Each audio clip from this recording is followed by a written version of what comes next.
How much money you should spend on your next gaming PC is one of the biggest decisions you'll encounter in the PC building process. The hardware market is one where another upgrade is only ever a few dollars away, whether it's more memory, a more powerful GPU, or a processor with a few more cores. Trust me, I know how easy it can be to go a little bit over budget. But is there a certain amount of money you should spend to achieve your desired gaming performance? In this video, I'm going to be answering that question and saying definitively how much money you should spend on your next build for a wide range of use cases. Let's do this. There are, of course, a few simple ways to decide just how much money you'll be spending on your next system. And for many people, that will depend how much money is available in the bank account. To put simply, you can't spend more than what you have available. And you shouldn't, because any gaming PC build, especially one that's in budget, is better than no gaming PC build. But there are, of course, sweet spots of different areas you can save money to get the most value, and of course, spend the right amount to achieve great gaming performance at a price that won't make you cry. I'm going to begin by talking about the more budget section of the market first, and work through to the higher end builds as we go. To put it simply, if you're looking for a great build for 1080p gaming, and 1080p gaming only, you can get something awesome for under $1,000. This price point will naturally lead to sacrifices. A $750 build, for example, isn't going to tick every box, and isn't going to stand up for video editing and game streaming, as well as it'll perform in Overwatch 2, or of course Fortnite. The more easy to run esports titles obviously do save you money, and introduce AAA games into the equation, like Hogwarts Legacy, Modern Warfare 2 2022, and F1 23, and your budget will have to balloon that little bit further. If you're only looking to play at 1080p, a graphics card with 8GB of VRAM, like the RTX 4060 or Radeon 7600, all make sense. That isn't to say that a GPU with more VRAM, like the 6750 XT or RTX 4070, aren't sensible upgrades, but it gives you a good idea in terms of overall pricing. Typically, the GPU and CPU in a build should make up at least half of the budget, especially in lower value systems. This is where you're going to see the most influential performance gains, and spending loads of money on a case or a power supply when you've got not that much cash to play with is obviously where you can waste money. It's not just about the budget, it's about how you use it too. Same with the likes of RAM. If you're looking for just a 1080p build, 16 gigs of memory will be sufficient, with both DDR4 and DDR5 both being good options. Move up to 1440p gaming and above, and 32 gigs of memory is where you're going to want to lie. Otherwise, you'll see a bottleneck occur whereby a lack of memory holds back great performance that your GPU or CPU could otherwise deliver. It's key minimum specifications like these that will define just how much you need to spend. And if you're looking to build a system at 1440p, naturally you're going to need to spend at least $1,400 or $1,500 for a well-rounded, well-balanced build. Great areas to save money include your case. Get one with good airflow, a bit of tempered glass on the side for nice aesthetics, and at least 3 included fans, but this doesn't have to cost you a fortune. The same with the power supply. Pop your build into PC Part Picker, pick up the total wattage number, add at least 20% or a minimum of 150 watts to ensure both upgradability and nice amounts of headroom for efficiency losses, and ensure you get one with an 80+ rating. Beyond that, you don't really have to go for anything particularly more sophisticated, and buzzwords like digital power supply, OLED screens on a cooler are all going to add much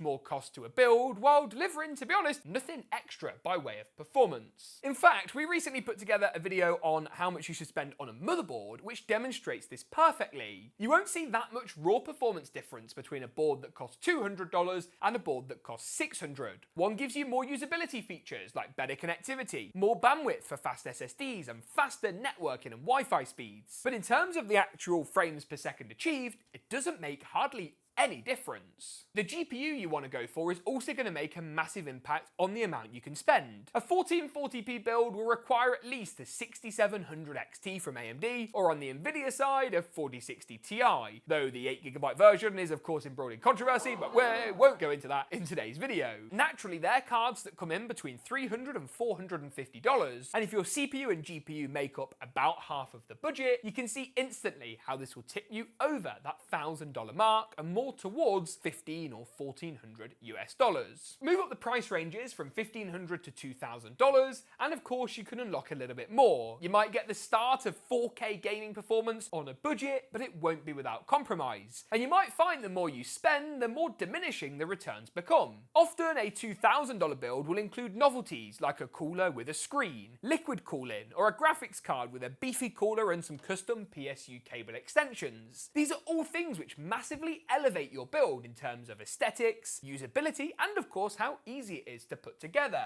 but naturally parts that aren't going to give you those all-important FPS gains. And many people will acknowledge that spending a lot of money on a PC is just as much about achieving great performance as it is about looking good in the process. When your mates come round and look at your rig, they want to go, yeah, that looks awesome. I have that all the time with my Hype Y60, not the cheapest case in the world, but people come around and they're like, whoa, it's like a fish tank, and I'm like, yeah. And it really can be important for people to have a system that looks great while spending a little bit more money perhaps than what they could to get the equivalent level of performance. There are also other considerations which will force up how much you want to spend on a build. So far I've only talked about gaming scenarios. For a gaming PC, you don't necessarily need a super high-end cooler, a motherboard with loads of connectivity, or in fact a GPU with 16 gigs of video memory. But the video editors or streamers among my audience will definitely want to spend that bit more. In fact, if you're looking to video edit or stream on a build, I'd recommend making sure it's got at least 32 gigs of memory, spending another 20% on the motherboard for better connectivity, and importantly, increasing the CPU tier by 1.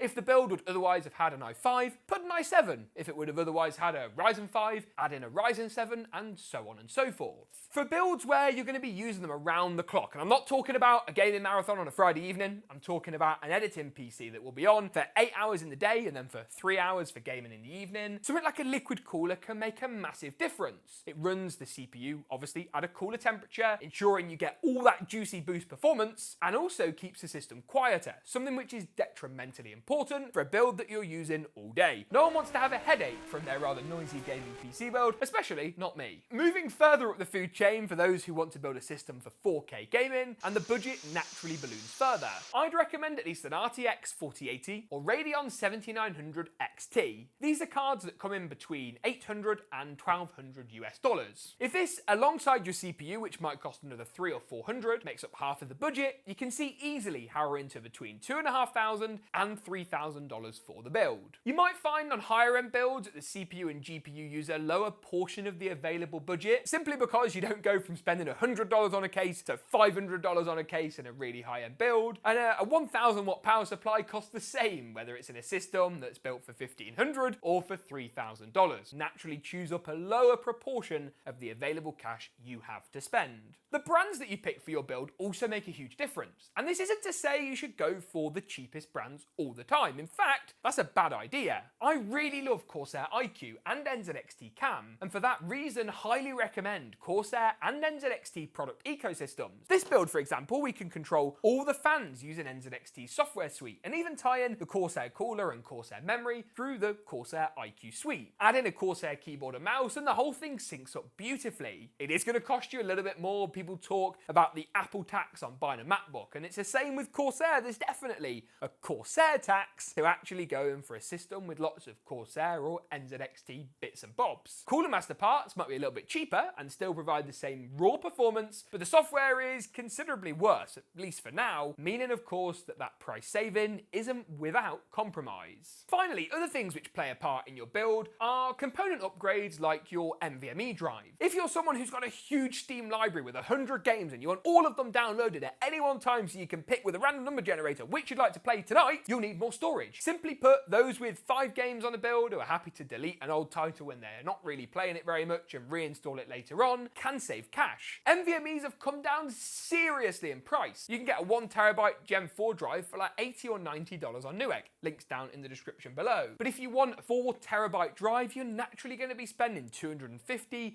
$300. That's cash that won't give you more performance, but does increase the usability of your build. Likewise, certain colour schemes like this white colourway with our white cable extensions, white motherboard, and hopefully when it arrives, a white GPU swap, naturally incur more cost as well, because brands know that the particular specific colour schemes are things people are happier to pay that little bit more to get their hands on. To summarise, if you're building a system for 1080p gaming and 1080p gaming alone, you can afford to get away with a $1,000 budget or even a bit less. A baseline 1440p system will set you back $1,500, but I recommend pushing towards that $2,000 mark for better usability, while 4K gamers will want to spend between $2.5 and $3K to get the maximum performance. Need more storage? Add a little bit more money onto this rule. Looking to stream or video edit on the regular? Again, pop a bit more cash on top of your budget to accommodate for natural upgrades that will massively pay for themselves over time. You can find all of our builds linked down below for some good guides on what you can get for $1,500, $2,000 or even $5,000 if you're that way inclined. I hope you enjoyed this one though. If you did, drop a like rating, get subscribed. Thanks for watching, and as always, we'll see you in the next one.